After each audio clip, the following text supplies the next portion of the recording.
Olá, muito boa tarde para você, Globo Esporte no ar. Daqui a pouco, os preparativos de Botafogo e Vasco para o clássico de amanhã. Amanhã tem clássico no Carioca, o Vasco que teve uma semana quente, extracampo, ainda por causa da arbitragem do jogo contra o Fluminense, precisa agora virar a chavinha para tentar voltar à zona de classificação. A insatisfação em relação à arbitragem no Campeonato Carioca é evidente no Vasco. Chega, não dá mais. Então, vamos ter que partir para um outro tipo de posicionamento e é isso que o Vasco vai fazer. Foi dessa forma que Alexandre Matos, diretor executivo de futebol do Vasco, encerrou a entrevista após o empate em 0-0 com o Fluminense na última quarta-feira. Ontem, o clube enviou um ofício para a Federação de Futebol do Estado do Rio de Janeiro, solicitando a arbitragem FIFA e que não seja do Rio para o clássico contra o Botafogo de amanhã. A FERJ respondeu em nota: afirmar como justo a arbitragem de fora do Rio para seus jogos é completamente sem propósito. A Federação do Rio ainda convidou dirigentes dos dois clubes para definirem juntos a arbitragem do jogo, mas apenas o Botafogo mandou representante. O árbitro da partida será Wagner do Nascimento Magalhães. Para enfrentar o Botafogo, o Vasco terá também preocupações que vão além da arbitragem. A 3 rodadas do fim da primeira fase, o time está em 5º lugar na tabela e fora da zona de classificação para a semifinal do Carioca. 2 zagueiros titulares, Medel e João Vitor, estão suspensos. Lá na frente, não tem dúvida. Está confirmado o artilheiro do Vasco no Brasileirão passado, Pablo Verratti. Ele ainda não está 100% da lesão na costela, mas tem contribuído do jeito que pode e arrancado elogios da comissão técnica. Pablo é inacreditável o que está fazendo.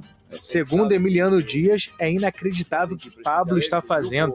Ele sabe que o grupo precisa dele, que o Vasco precisa dele. É algo absurdo. É algo absurdo. Nesse campeonato estadual, tivemos agora os clássicos em sequência nessas rodadas. O Vasco, por exemplo, teve o Fluminense no meio de semana, agora o Botafogo nessa rodada do Campeonato Carioca. E temos Tébaro Schmidt para trazer informações para a gente. Primeiro, então, as informações do Vasco, que teve 2 clássicos em sequência. O Botafogo está olhando lá para a semana que vem também. Tébaro está ao vivo com a gente já para trazer as informações do Cruz Maltino, porque teve muita reclamação de novo, né, Tébaro, durante essa semana. Nos últimos jogos o Vasco tem reclamado bastante da arbitragem. A gente falou muito aqui, né, de tudo que aconteceu nesse Vasco Fluminense e agora vai para um outro clássico, dessa vez contra o Botafogo, e com um monte de desfalque, né? Principalmente por conta dos cartões. Tem dúvidas aí o Ramon em função dos desfalques defensivos, principalmente para essa partida, né? Boa noite. Boa noite, Camila. Tudo bem? Um abraço aí para o Coutinho, para o Gonzalez e para todo mundo ligado no programa. É isso, o Vasco dá para dizer que está em pé de guerra com a arbitragem da Federação do Rio nesse momento. O episódio mais recente foi a nota publicada hoje pelo Vasco informando que entrou com um pedido no Tribunal de Justiça Desportiva aqui do Rio para impugnar a partida contra o Fluminense, esse clássico contra o Fluminense que foi 0-0 e foi repleto de polêmica de arbitragem. O Vasco se sentiu bastante prejudicado.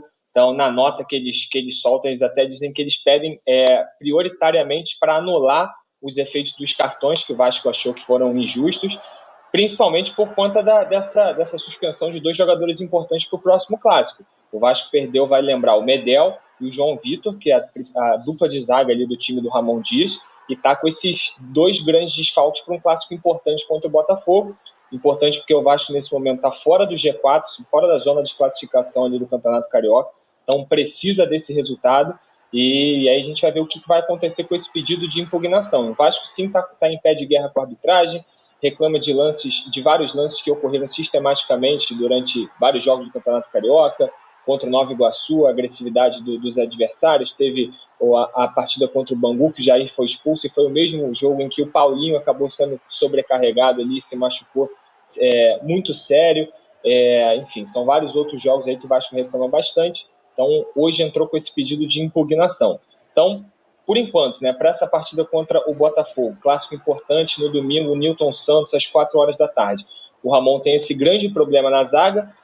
A princípio, se for manter esse esquema com 3 zagueiros, vai ter que escalar o Maicon e o Rojas, que são os zagueiros que sobraram ali, né? O Vasco acertou essa semana o empréstimo do Manuel Capasso, o argentino, que era o outro zagueiro ali do elenco. Ele foi emprestado ao Olímpia, então só restam realmente Maicon e Rojas. Então essa, a princípio, deve ser a única alteração, a ver aí o que vai acontecer com esse pedido de impugnação do Vasco no TJD, né? Diante desses desfalques, Tébora até reforçando, né? Tébora trouxe esse pé de guerra do Vasco com a Federação, por exemplo.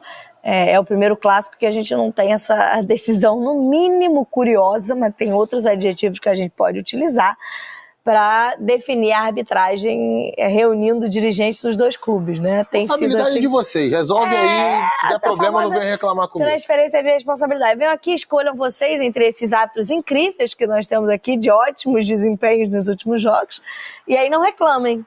E aí, dessa vez, o Vasco não foi, né? Não mandou representante, então só tinha... Pediu um árbitro de fora do Rio que fosse FIFA.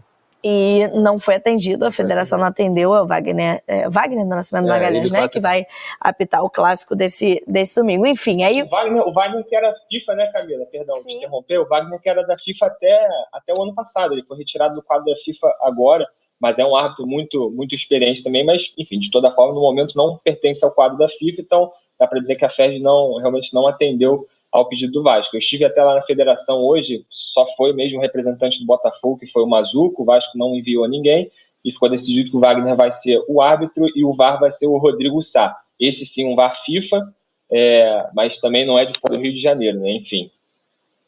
Não temos aí um momento, depois de tantas reclamações, naturalmente, né, o Vasco nesse momento, tivemos nota da federação do jogo contra o Bangu, mas é um momento em que o clube se sente muito prejudicado, enfim, e toma as suas atitudes em relação a isso. Em relação ao time, o Tébora trouxe desfalques importantes aí, no esquema que o Ramon parece ter entendido que é o melhor, pelo menos para esse momento da temporada, que é o esquema com essa linha de 5 defensiva, 3 zagueiros, e os 2 laterais compondo nessa linha de defesa, mas vai ter que escalar, se mantiver esse esquema, o Maicon e o Rojas, e aí vai ter que botar um menino da base ali como opção no banco de reserva. Se perder alguém durante a partida, vai ter que mexer. Ou poderia mudar a forma de atuar, voltar com uma linha de 4 que ele já usou nessa temporada, e aí mudaria um pouquinho a forma do time jogar. Poderia, por exemplo, ter 2 pontas, o Adson e o David junto com o Verratti. O que você apostaria, Coutinho? Acho que ele mantém, mesmo utilizando todos os zagueiros do elenco, a linha de 5, ou vem com uma mudança? Eu acho que ele vai com a mudança. Eu acho que o sistema de 3 zagueiros do Vasco, ele se justifica muito quando você tem João Vitor e Léo disponíveis para atuar, porque pela característica deles como zagueiros, não só defensivamente, mas ofensivamente também, de conseguir arrastar a bola, de condução, de chegada ao ataque, eles são bem utilizados ali, principalmente se for combinados com o Medel como esse líbero, né, esse cara mais na sobra. Não tendo essa realidade, né, essa possibilidade, eu acho que o Vasco pode jogar com 2 zagueiros sem problema. E talvez o Robert Rojas entrando como lateral direito também, não vejo nenhum problema nisso. Ele fez boas atuações como lateral no início da temporada, ele consegue compor mais defensivamente do que o Paulo Henrique, por exemplo, já que a ideia é ter uma última linha mais bem protegida. E ao mesmo tempo, você premia o Adson, que tem entrado bem no time do Vasco. Ele tem tido boas atuações sempre que ele entra, nada melhor que dar uma oportunidade para ele para atuar como titular no clássico e na posição que ele gosta de jogar, partindo ali da ponta direita. Acho que se eu tivesse que apostar, apostaria que o Ramon vai entrar no 4-3-3 nesse clássico aí. Tem uma outra possibilidade, né, Tébora, em relação aos 3 zagueiros, a linha de 5, que é recuar o Zé Gabriel, né, que é colocar o Zé Gabriel para fazer meio que esse terceiro zagueiro, quase um primeiro volante, que é a função muito mais do Medel, para ser esse cara que pode ajudar na saída de bola e ser um terceiro zagueiro. É uma possibilidade também para essa escalação? Não deixa de ser, Camila. O Zé Gabriel vai lembrar, ele já atuou diversas vezes como zagueiro. Eu só acho mesmo improvável, porque o Zé Gabriel hoje é um pilar ali do meio de campo do Vasco. Ele tem realmente a moral muito alta com o Ramon Dias, com o filho dele, Emiliano. Ele é sempre muito elogiado pelos dois, assim. Então acho difícil aí desfazer retirar essa peça do meio de campo ali para recuar, mas imagino que seja uma possibilidade mesmo. Se ele por um acaso não quiser botar esse esquema de 3 zagueiros, com o Maicon e com o Rojas, quiser recuar o Zé Gabriel, eu imagino que é uma possibilidade, mas acho improvável ele fazer isso muito por conta da importância que o Zé Gabriel tem ali nesse meio de campo. Zé Gabriel que subiu de nível desde a chegada do Ramon, era um jogador que estava escanteado mesmo no início do ano passado, com o Barbieri, chegou a ficar vários jogos sem ser relacionado, Desde a chegada do Ramon Dias, ele cresceu muito e, no momento, é o titular absoluto no meio de campo ali, nessa posição de primeiro volante, né? Ô Gonza, eu estou convencido das justificativas de Tébaro para não colocar o Zé Gabriel na zaga e do Rodrigo, do Coutinho, para jogar com uma linha de 4 nessa partida. Até porque até o clássico, o primeiro clássico, o Vasco vinha jogando com sua equipe titular com uma linha de 4. Né? Essa linha de 5 apareceu no primeiro clássico, que foi contra o Flamengo, que foi mantida no segundo clássico. É um clássico agora também contra o Fluminense. Ele deu sequência para essa linha defensiva, mas não é nada muito diferente do que ele já tenha feito se optar por esse esquema com 2 zagueiros, com talvez a opção no Rojas na direita e não Paulo Henrique, e dando abrindo o time para 3 atacantes, tendo o Adson começando uma partida. Porque eu acho que, independentemente, primeiro mandar um abraço pro Tébaro também, eu acho que nos clássicos contra o Flamengo e o Fluminense, mesmo ele jogando com mais, teoricamente ali, uma linha de 3 ou de 5, né, quando era atacado, mas o Vasco não ficou atrás. O Vasco teve chance de ganhar do Flamengo, o Vasco não ganhou do Flamengo porque o Léo Pereira tirou 2 bolas absolutamente milagrosas. E contra o Fluminense, a mesma coisa, teve aquele gol anulado, aquele gol do David, né, que ali tem aquela dúvida se estava mesmo impedido, se não estava. O Vasco jogou muito tempo em cima do Fluminense, apertou, e acho que contra o Botafogo é um jogo de característica um pouco diferente, por mais que talvez o Botafogo faça mudanças, porque o Botafogo tem um jogo no meio de semana já pela pré-Libertadores, mas o Botafogo é um time que há um bom tempo, desde o ano passado, é um time caracterizado por gostar de ser atacado e jogar de maneira vertical, buscar o contra-ataque. Então acho que o Vasco não vai dar essa possibilidade. Então com linha de 3 ou linha de 4, eu acho que o Vasco vai se fechar para tentar dificultar o Botafogo, né, que é um time que não saiba propor o jogo, mas que tem mais facilidade em reagir, em jogar um jogo mais vertical, porque tem jogadores para isso, tem o Luiz Henrique, tem Júnior Santos, Vitor Sá, jogadores que correm muito. Então eu realmente não me arrisco a apostar os nomes, né, uma formação, mas tendo a concordar com o Rodrigo que pela falta sem tantos jogadores que estão suspensos, ele pode utilizar menos zagueiros, mas acho que o Vasco vai jogar mais atrás, com 1 ou 2 linhas mais compactas para buscar o contra-ataque. Tem um detalhe, Camila, que é importante, desculpa só te cortar, meio que um confronto direto para entrar no G4 do Campeonato Carioca. É o último clássico do Vasco. O Vasco, depois desse clássico, não tem mais nenhum grande rival para enfrentar, né? Apenas clubes de menor expressão, ao contrário do Botafogo, que ainda teria o Fluminense. Então, uma vitória nesse clássico para o Vasco meio que encaminha a classificação para a semifinal do Campeonato Carioca, né? Então, certamente isso está sendo lidado internamente. Eu acho que até também ajuda a explicar o tom das manifestações contra a arbitragem. A gente sabe como é que funciona isso no futebol brasileiro, né? Você antecipa o possível problema. Tenta jogar uma pressão para o outro lado. O Emiliano falou que, apesar das reclamações com a arbitragem, reconheceu que o time conseguiu ser mais ofensivo, criar mais, né? Verdade. Ofensivamente contra o Fluminense do que tinha criado, apesar de ter tido chance também contra o Flamengo. É uma evolução desse esquema também. Tem conseguido, talvez, com o Paê em melhor fase, a própria movimentação dos atacantes dos laterais, né? Das jogadas também de Piton, enfim, do próprio Paulo Henrique, tem dado mais opções, ter chegado com mais perigo, pelo menos foi assim contra o Fluminense, mas muito nessa estratégia um pouco mais vertical, né? Não sei se talvez nesse cenário que o Gonza está imaginando, do Botafogo sendo mais vertical e talvez o Vasco tendo um pouco mais a bola, como é que se isso vai acontecer, porque era uma dificuldade da última temporada. Sim. Quando o Vasco precisava comandar o jogo, né? Tinha dificuldade de criar. Será que isso vai aparecer contra o Botafogo do Olha, eu concordo muito com concordo muito com o Ramon Dias. Eu acho que assim, o Vasco teve chances contra o Flamengo, mas o repertório ofensivo, né, a variação de jogadas, por onde saía jogando, às vezes com bola longa, às vezes com bola curta, contra o Fluminense foi maior. O Vasco conseguiu avançar casas nesse sentido. Tem muito a ver também com os 2 zagueiros, tanto o Léo quanto o João Vitor. Eles conseguiam superar a pressão alta do Fluminense em diversos momentos assim, conduzindo bola, tabelando com ala, encontrando ponto um pouco mais à frente. Acho que o Vasco variou mais os 2 lados contra o Flamengo. Foi um time muito refém de explorar o lado esquerdo com o Piton. Deu certo? Deu, mas você precisa de mais coisas ao longo da temporada. E é bom a gente enxergar esse crescimento, essa evolução. Acho que passa também pelo Payet, mas também passa pelo Galdames no meio campo. O Galdames fez um bom jogo contra o Fluminense, dando às vezes opção de passe ali nas costas dos volantes do Fluminense, conseguindo dar prosseguimento à jogada.